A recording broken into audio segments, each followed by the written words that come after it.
First of all, congratulations, AboitizPower, and everyone who made this milestone possible. Second na nato, no? First was in Lapu-Lapu, and now this is the second time. I consider this groundbreaking not just of a new facility, but of a stronger, more resilient, and more future-ready Cebu. You've heard me say this over and over again, and I truly mean it when I say I have always believed that real progress happens when government and the private sector work hand in hand. We may have different roles, but we share one common goal: to improve the lives of our people. As many of you know, one of my priorities has been making Cebu more investment ready. We have been actively positioning Cebu as a province of charm, not only because of our beautiful destinations, but because of the warmth of our people, the strength of our workforce, and our commitment to creating an environment where businesses can thrive responsibly.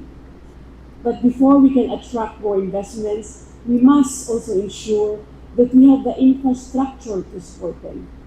One of our biggest concerns today is power stability.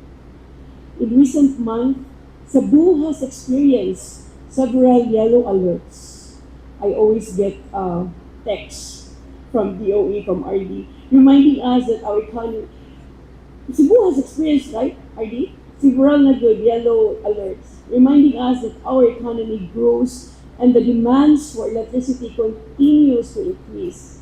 We must also strengthen the systems that keep our homes, businesses, hospitals, schools, and industries running. Whenever I hear that Cebu is under a yellow alert, I immediately think about our hospitals caring for patients, our entrepreneurs trying to keep their businesses open, our workers earning a living, and every Cebuano family that depends on reliable electricity every day. That is why improving our energy security is no longer just an infrastructure issue. It is a public service issue. It is about ensuring that the progress we are building together is never interrupted. Projects like the 60 megawatts battery energy storage system give us greater confidence that Cebu can continue to grow while maintaining a stable and reliable supply, especially now that our investment opportunities here in Cebu is higher than the rest of the country. RD Jen just gave me a report yesterday showing that investments here in Cebu is rising. So hence the need for our electricity infrastructure. But noon lagi na usahay, we are a victim of our own success. That's why we need this project. It sends a strong message to the investors that Cebu is ready, not just with opportunities, but with infrastructure needed to sustain them. I also appreciate that this project reflects our shared commitment to sustainability. As we pursue economic growth, we must also build a future that is cleaner, more resilient, and more prepared for the needs of the next generation. To AboitizPower, thank you for your continued confidence in Cebu, especially here in Naga.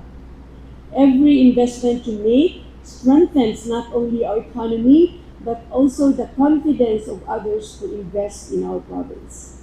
Rest assured that the provincial government of Cebu will continue to support initiatives that promote innovation, sustainability, and inclusive growth. We remain committed to working with partners who share our vision of building a Cebu that is competitive, resilient, and full of opportunity. Daghan kaayog salamat ug once again maayong buntag kanatong tanan.